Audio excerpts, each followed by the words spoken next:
warahmatullahi wabarakatuh. Hai, salam sejahtera bagi kita semua.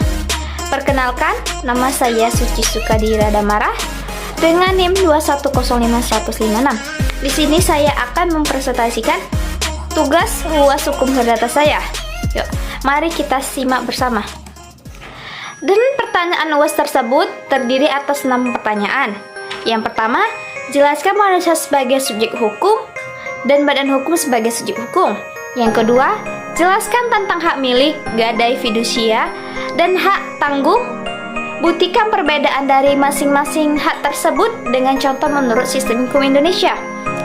Yang ketiga, apa itu perbuatan melawan hukum? Jelaskan dengan contoh menurut hukum Indonesia, serta apa bedanya dengan wan prestasi. Lalu apa kaitannya dengan force majeure? Yang keempat, apa itu daluarsa? Apakah ada kaitannya antara masa daluarsa dengan pembuktian perkara pidana dan perkara perdata dalam sidang peradilan? Yang kelima, apa bedanya perikatan dengan perjanjian menurut KUH Perdata? Jelaskan dengan contoh yang konkret. Dan yang terakhir, yang keenam,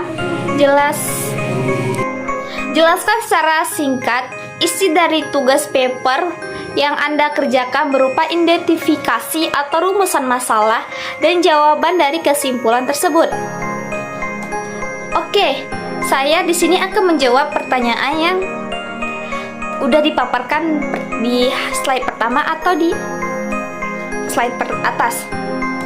Oke, yang pertama, jelaskan manusia sebagai subjek hukum dan badan hukum menurut subjek hukum. Subjek hukum itu sendiri adalah pemegang hak dan kewajiban menurut hukum. Dalam kehidupan sehari-hari, yang menjadi subjek hukum adalah sistem hukum Indonesia itu sendiri, yang sudah barang tertentu berdasarkan dari sistem hukum Belanda, ialah individu atau orang. Dan badan hukum sendiri ada perusahaan, organisasi, dan institusi dalam dunia hukum atau dalam lingkup hukum. Subjek hukum dapat diartikan sebagai pembawa hak, yakni manusia dan badan hukum. Manusia sendiri adalah tiap-tiap orang yang sudah menjadi subjek hukum secara lahir atau dari lahir yang secara alami. Dan anak secara balita pun sudah dianggap sebagai subjek hukum karena sudah lahir dari dunia dan secara alami. Manusia dianggap sebagai subjek hukum saat dia lahir sampai dengan ia meninggal dunia. Bahkan bayi yang masih dalam kandungan pun bisa disebut sebagai subjek hukum. Bila terdapat urusan atau kepentingan yang menghendakinya, namun ada beberapa golongan yang oleh hukum dipandang sebagai subjek hukum atau tidak cakap hukum, yang terdiri atas beberapa hal. Yang pertama, melakukan perbuatan-perbuatan hukum, mereka harus diwakili atau dibantu oleh orang lain. Yang kedua, anak-anak yang masih di bawah umur atau masih belum beranjak dewasa dan bisa juga dikategorikan sebelum menikah. Atau adapun orang yang belum dewasa tapi sudah menikah, itu dikatakan sebagai cakap hukum. Dan orang yang berada dalam pengampuan seperti anak yang hilang ingatan, pemabuk, boros, dan orang gila. Dan badan hukum itu sendiri atau rehperson, badan hukum adalah suatu badan terdiri atas dari kumpulan orang yang diberi status atau person oleh hukum sehingga mempunyai hak dan kewajiban. Badan hukum dapat menjalankan perbuatan hukum sebagai pembawa hak manusia, seperti melakukan perjanjian, mempunyai kekayaan yang terlepas dari para anggota dan sebagainya. Perbedaan badan hukum dengan manusia sebagai pembawa hak adalah badan hukum tidak dapat melakukan perkawinan, tidak dapat diberikan penjara, tetapi badan hukum dimungkinkan dapat dibubarkan. Dan yang kedua, jelaskan tentang hak milik, gadai fidusia, dan hak tanggungan. Buktikan perbedaan dari masing-masing hak benda tersebut dengan contoh menurut sistem hukum Indonesia. Di sini saya akan menjelaskan pertama tentang hak milik.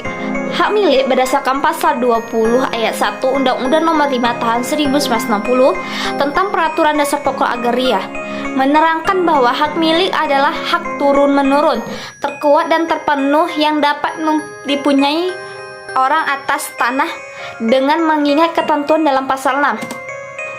Gadai sendiri merupakan suatu hak kebendaan yang bersifat aksesorior yang diberikan oleh pemberi gadai atau debitur kepada pemegang gadai atau kreditur sebagai jaminan atas pembayaran utang-hutangnya dengan menyerahkan objek gadai tersebut dalam kekuasaan pemegang gadai atau pihak ketiga yang setujui kedua belah pihak yang menguasai benda tersebut untuk memakai atau menikmati hasil dari benda tersebut.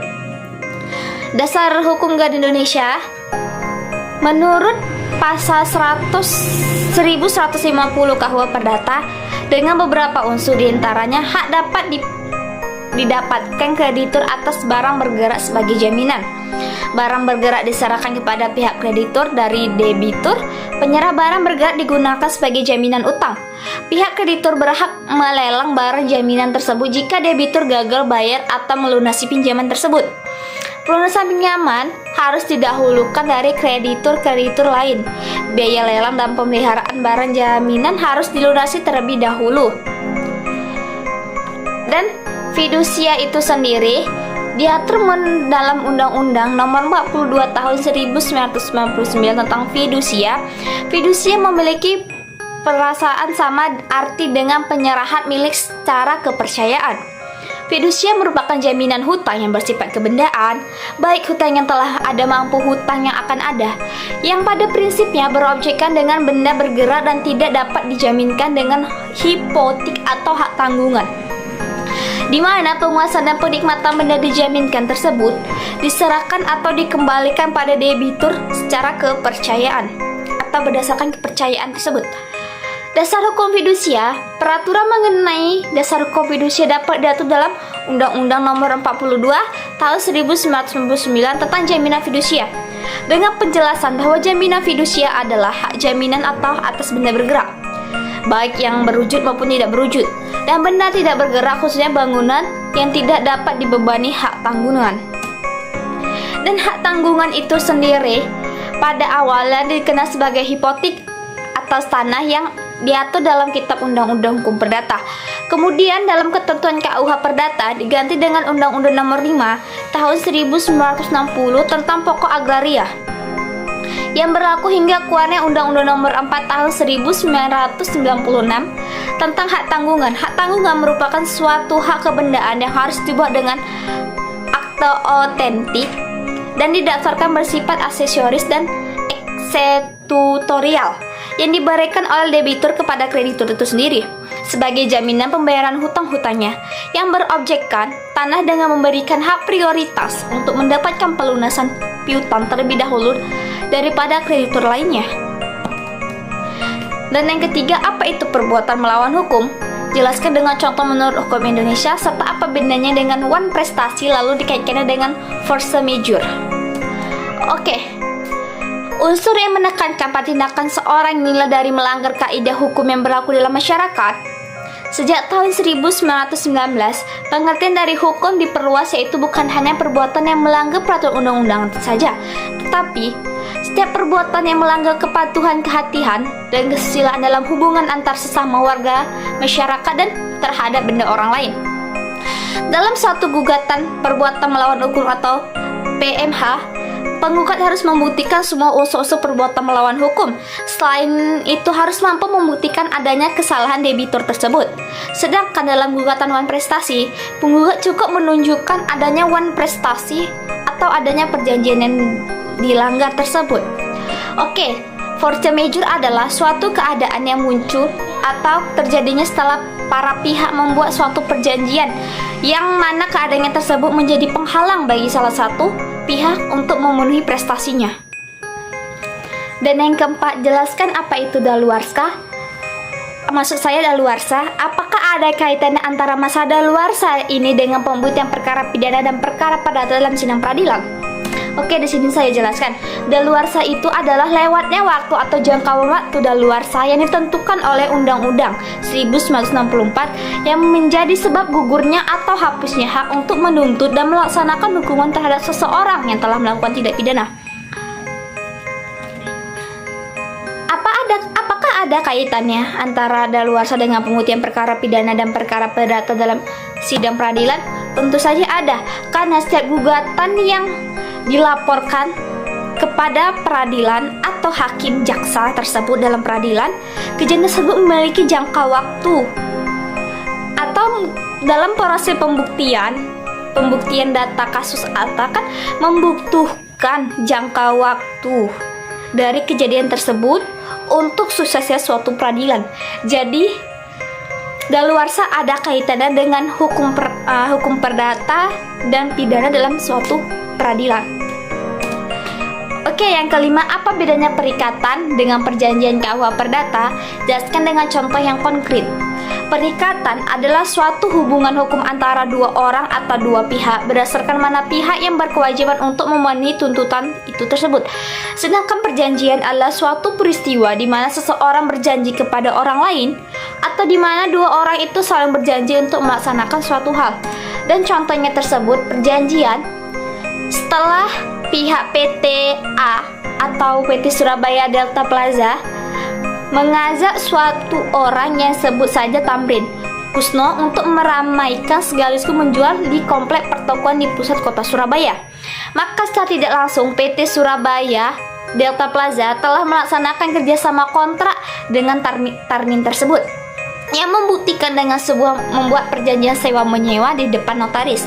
Berdasarkan pasal 1138 BW yang menjelaskan bahwa suatu perjanjian dibuat secara sah berlaku sebagai undang-undang bagi mereka yang membuatnya, sehingga dengan adanya perjanjian atau ikatan kontrak tersebut, maka pihak PT tersebut dengan Pak Tamrin mempunyai keterikatan untuk memberikan atau berbuat sesuai dengan isi perjanjian tersebut. Dan perikatan contohnya dasar hukum pasal 1233 KUH Perdata. Tiap-tiap perikatan dilahirkan karena persetujuan baik karena undang-undang. Contohnya, A berjanji menjual sepeda motor kepada si B. Akibat dari janji, A wajib menyerahkan sepeda motor miliknya kepada si B dan berhak menuntut harganya, sedangkan B wajib menyerahkan harga sepeda motor itu dan berhak menuntut penyerahan sepeda apabila perikatan itu tidak dilaksanakan. Dan yang keenam, jelaskan secara ringkas atau singkat isi dari tugas paper yang Anda kerjakan berupa identifikasi atau rumusan masalah dan jawaban kesimpulan dari hal tersebut. Oke, di sini saya mengatakan eksistensi hukum perdata di Indonesia dan persinggungannya dengan perkembangan hukum di dunia internasional. Di sini saya mengambilkan judul tentang investasi bodong pada aplikasi binomo. Sini saya mengambil dua rumusan masalah yang terdiri atas pertama, di dalam hukum perdata bagaimana perlindungan hukum yang diberikan kepada investor yang dirugikan pada aplikasi tersebut. Yang kedua, bagaimana peraturan hukum mengenai investasi di Indonesia di sektor perbankan. Oke, di sini saya akan membacakan kesimpulan saja dari makalah saya tersebut. Investasi yang sangat aman adalah investasi yang memiliki legalitas atau memiliki badan hukum yang jelas, memiliki track record yang baik, di mana tidak memiliki sengketa dengan investor atau nasabah, serta produk investasi yang dijual memiliki produk yang menghasilkan investasi secara wajar. Untuk pencegahan investasi ilegal, waspada terhadap investasi, memberikan edukasi kepada masyarakat, merespon pengaduan masyarakat, mewajibkan seluruh industri yang belum terdaftar izin dari instansi terkait. Sedangkan untuk penanganan investasi ilegal, waspada investasi mengenai investasi ilegal dengan menghentikannya aktivitas ilegal tersebut, mengumumkan investasi ilegal kepada masyarakat, mengajukan blokir website dan aplikasi kepada Kementerian Kominfo, dan melaporkan ke Polisi Republik Indonesia untuk proses penegakan hukum. Berbagai macam modus investasi ilegal yang dirilis oleh OJK, yaitu investasi uang tanpa izin, perdagangan online tanpa izin dengan skema multi-level marketing, penawar investasi tanpa izin dengan skema multi-level marketing atau money game dengan keuntungan besar, penawar investasi atau pelatihan investasi tanpa izin, investasi transaksi uang tanpa izin dengan modus kripto aset dan imbal hasil tidak wajar. Perdagangan berjangka atau crypto exchanger tanpa izin dan perdagangan berjangka komoditi atau forex tanpa izin. Menurut data OJK, pada tahun 2012 kerugian investasi mengalami penurunan sebesar 88,84% menjadi 7,92 triliun. Pada tahun 2014 kerugian investasi ilegal sebesar 0,23 triliun. Pada tahun 2015 kerugian investasi ilegal sebesar 0,28 triliun rupiah. Seringkali pengembalian yang dijanjikan tidak berkelanjutan karena arus kas perusahaan yang bergantung pada masyarakat investasi baru dan kesenjangan antara pengembalian aktual dan dijanjikan atas investasi tersebut. Hasil penelitian juga mengungkapkan bahwa pensiun dan investor dengan pengetahuan investasi yang terbatas meningkatkan kemungkinan rentan terhadap perilaku daripada yang lain.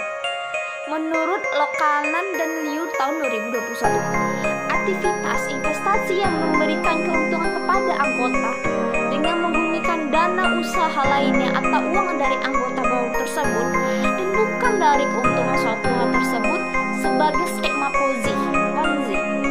Legalitas tidak jelas, tidak memiliki izin usaha, memiliki izin kelembagaan tapi tidak punya izin usaha, dan melakukan kegiatan yang tidak sesuai dengan izin hak usaha yang dimiliki.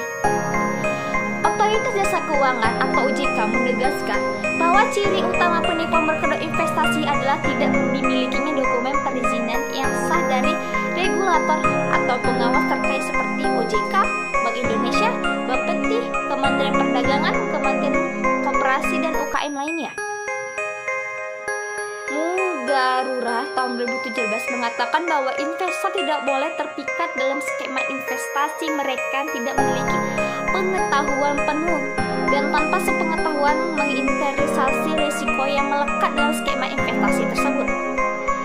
Investasi bodong atau juga disebut dengan penipuan investigasi adalah kenyataan yang sering dijumpai dalam masyarakat yang berkaitan dengan praktik pengumpulan dana dari masyarakat secara tidak sah, sehingga lebih banyak terkaitannya dengan ketentuan hukum pidana.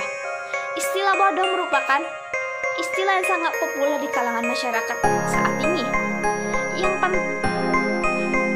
di media massa atau di media manapun. Yang menurut kamu besar bahasa Indonesia, bodong diartikan sebagai tersambung pusat. Secara etimologis, bodong adalah istilah bahasa Sunda yang juga disebut dengan penipu investasi. Dalam penegakan hukum terhadap investasi bodong terkait pula dengan kejahatan korporasi atau kejahatan perusahaan sebagai ditentukan dalam pasal 46 ayat 2 Undang-Undang Nomor 10 Tahun 1998, ditentukan bahwa dalam hal kegiatan sebagai dimaksud dalam ayat 1 dilakukan oleh badan hukum yang berbentuk perseroan terbatas, perikatan, yayasan atau koperasi, maka penentuan tersebut terhadap badan dimaksud dilakukan baik terhadap mereka yang memberikan perintah melakukan perbuatan itu atau bertindak sebagai pemimpin dalam perbuatan itu atau terhadap keduanya. Pada pasal 59 ayat 2 Undang-Undang Nomor 21 Tahun 2008 tentang Perbankan Syariah dinyatakan bahwa dalam hal kegiatan sebagai dimaksud pada ayat 1 dilakukan oleh badan hukum penentuan perintah untuk melakukannya perbuatan itu dan atau yang bertindak sebagai pemimpin dalam perbuatan itu. Oleh karena itu, bentuk badan hukum perbankan adalah banyak mengatur perseroan terbatas. Maka organ-organ perseroan terbatas menjadi bagian penting dalam pembahasan ini. 40 tahun 2007 tentang perseroan terbatas menentukan bahwa organ perseroan adalah rapat umum pemegang saham, direksi, dan dewan komisaris.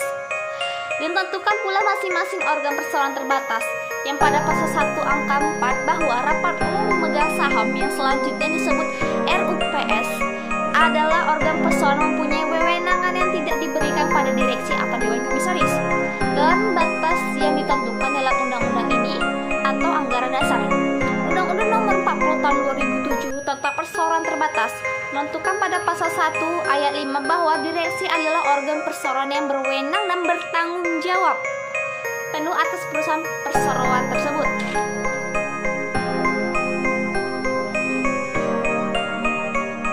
Perlindungan sendiri terhadap para investasi bodong diatur dalam pasal 378 KUH Perdata, pasal 46 Undang-Undang Nomor 10 Tahun 1998 Jo, Undang-Undang Nomor 7 Tahun 1992 tentang Perbankan, serta berdasarkan pasal 59 Undang-Undang Nomor 21 Tahun 2008 tentang Perbankan Syariah adalah perlindungan hukum yang berkaitan dengan penegakan hukumnya. Akan tetapi, upaya penegakan timbul atau maraknya investasi bodong selain pada OJK juga terpisah dari upaya mencerdaskan masyarakat, meningkatkan pemahaman dan kesadaran masyarakat yang merupakan bagian dari upaya bersifat preventif. Para korban investasi bodong umumnya adalah orang-orang yang memiliki kelebihan dana, tetapi masih kurangnya berhati-hati dan namun terbujuk untuk menginvestasikan dananya pada perusahaan yang tidak jelas, perusahaan yang relatif baru serta belum teruji eksistensinya sebagai suatu badan usaha. Dan rumusan masalah yang kedua, pengaturan hukum investasi di sektor perbankan Indonesia.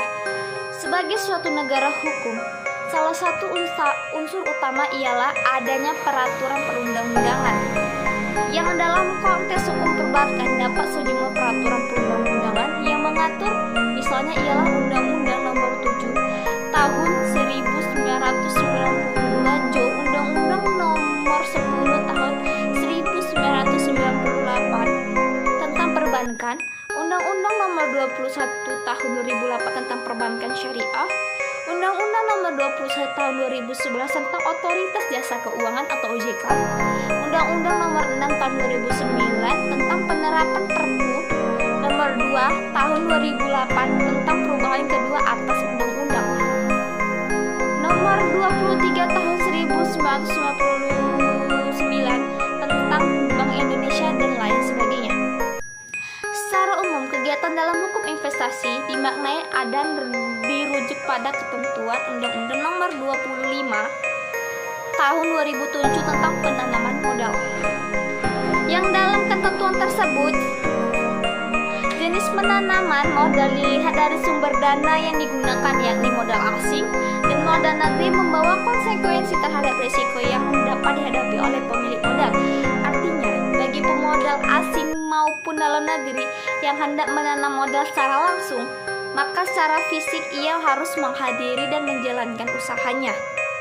Dengan hadirnya atau tepatnya dengan dihadirkannya badan usaha yang berstatus dengan penanaman modal asing atau PMA, badan usaha tersebut harus tunduk kepada ketentuan hukum di Indonesia. Pada jenis investasi secara tidak langsung, investor tidak perlu hadir secara fisik, sebab pada umumnya untuk kasus tertentu investor maupun pemilik usaha secara permanen dengan terhitung bisnis tersebut. Oke, sekian presentasi kita, saya maksudnya, mengenai dua suku perdata. Mohon maaf apabila ada surat kurang kata atau salah pengucapan saya, mohon dimaafi, dan kepada Allah saya mohon ampun. Saya Suci Sukadira Damara mengundurkan diri. Wassalamualaikum warahmatullahi wabarakatuh.